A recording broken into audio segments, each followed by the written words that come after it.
आम आदमी पार्टी का सर आपने साथ छोड़ दिया और लगभग दिल्ली सरकार में 10 साल आप मंत्री रहे। और मैं वजह से बात करूं तो क्या क्या वजह हो सकती है जिसके कारण अब आप आम आदमी पार्टी के साथ छोड़ दिए। देखिए, वजह तो मोस्टली जो मैंने लेटर लिखा है उसमें कुछ जो मेन जो चीज़ें रहीं वो सारी मैंने उसमें डिटेल आउट कर दी हैं। तो मतलब मेन मुद्दे वही हैं। तो उसके बारे में मतलब दोबारा अगर आप वही चीज़ आप अगर आप तो बेसिक जो मैंने जिक्र किया, जो कुछ जो वैल्यूज़ थी जिसकी वजह से हम सब आम पार्टी से जुड़े। और मैं नहीं मैंने कल भी प्रेस कॉन्फ्रेंस में कहा कि I am one of them. मैं जो कार्यकर्ता जो जो लोग एक विचारधारा से जुड़े, मैं उनमें से एक हूँ। मेरी मेरी तरह लाखों लोग हैं। और पार्टी जो है वो कभी भी मेरा मानना है कि पार्टी कभी भी कोई एक व्यक्ति नहीं बनाता है। It's impossible.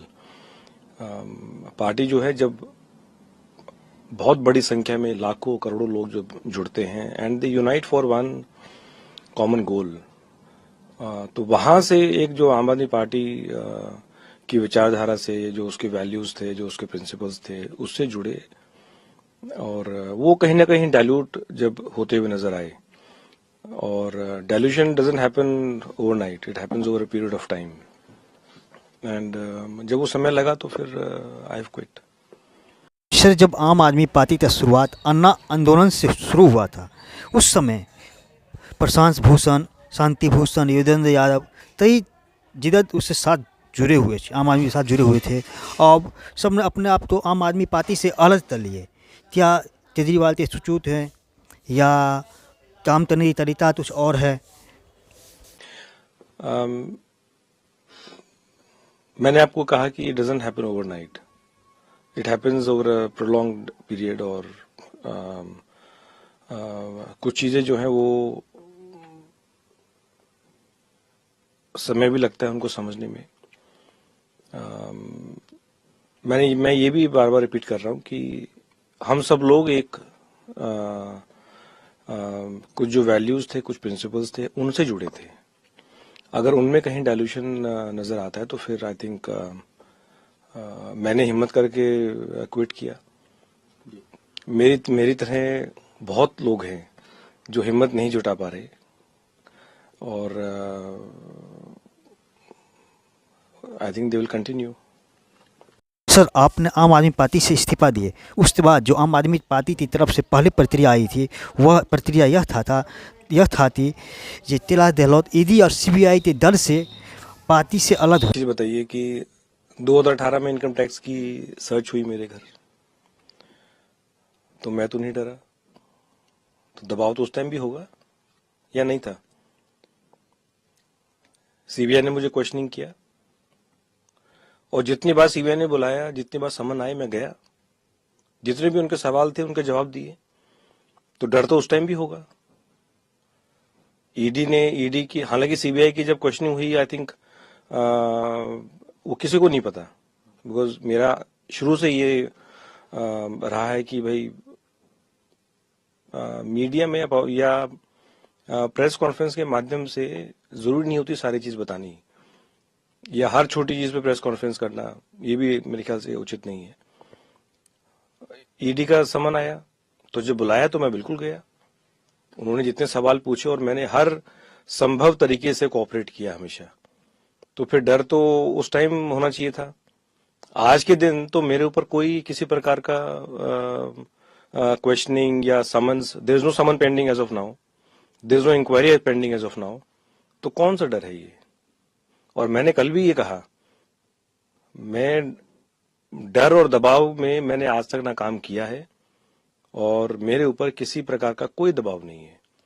And I have always maintained कि जो आपको ठीक लगता है, जो आपके कॉन्शियस अलाउ करती है, उसके हिसाब से, despite being in politics since last so many years, public के साथ भी I think I have always always maintained a very simple and Frank जो एक स्टाइल होता है कि जो काम होने वाले हैं वो आप उनकी हाँ भरिए। जो काम नहीं होने वाले हैं, पब्लिक के दबाव के कारण मैंने कभी हाँ नहीं भरे और मैंने साफ मना किया ये काम नहीं होने वाले हैं। And that is what exactly वही तरीका एज अ मिनिस्टर ऑल्सो वही हमने रखा है। तो दबाव कौन सा दबाव है ये मेरी समझ के बाहर है। तो मैंने आपको शुरुआत मैंने इसी से की कि over a period of time जो कुछ चीजें आपके सामने आती हैं अब और वहां से देखिए ये मैंने कल ये भी कहा कि ये निर्णय लेना ही आसान नहीं था, क्योंकि इस पार्टी से शुरू से हम जुड़े और हमने खूब स्ट्रगल किया। I think right from 2015 even as MLA disqualify हुए, खूब लंबी लड़ाई लड़ी, रोज हम इलेक्शन कमीशन में खड़े रहे, कभी हाई कोर्ट कभी कहीं, और वो तो पूरा स्पिरिट मैंने किया था। उसके बाद जो कन्फ्रंटेशन चला, चाहे वो किसी से भी है, ये भी किसी से छुपा नहीं है। तो ओवर पीरियड ऑफ टाइम जब व्हेन यू आर कन्विंस्ड, तो इतना बड़ा डिसीजन कोई ये तो है नहीं कि आप कहीं मॉल में गए हैं और आप कोई आपको जैकेट पसंद आई, आपने वो खरीद ली, नहीं नहीं यार ये ठीक नहीं है, ये बढ़िया लग रही है। This is a very serious and emotionally ये कल में खूब मतलब मुझे पीड़ा खूब हुई, और that pain is not just a one day, it is a prolonged thing. तो मतलब ये कोई ऐसी कोई एक घड़ी नहीं है कि भाई ये ऐसा हो गया, या ये तो ग्रेजुअली बिल्डअप होता है and finally when you are convinced and you make up your mind कि भाई ये अब करना है, तो that is what I have done. ठीक है, इंतरी तरवा दी जाती है, उसे लेतल इंतरी होती है। उसके बाद आपके पास जो विवाद थे वह धीरे धीरे उसके पास दे दिया जाता है। आप तो सिर्फ ट्रांसपोर्ट तक सीमित छोड़ देते हैं। क्या यह भी वजह हो सकते हैं? एंड आज भी एज अ ट्रांसपोर्ट मिनिस्टर है, और जितना एंजॉय और जितना सेटिस्फैक्शन मेरे ख्याल से ट्रांसपोर्ट में डिपार्टमेंट को, पोर्टफोलियो को हैंडल करने में मिला। और आप सही पूछे तो मेरे पास ट्रांसपोर्ट को हैंडल करने में ही सारा समय निकलता था। एंड आई हैव नो, मेरा किसी से कोई वो नहीं है। ये तो जो सीएम होता है उसका प्रेरोगेटिव होता है, किसको क्या देना है, किसको क्या बनाना है। आई हैव नथिंग टू से ऑन दैट।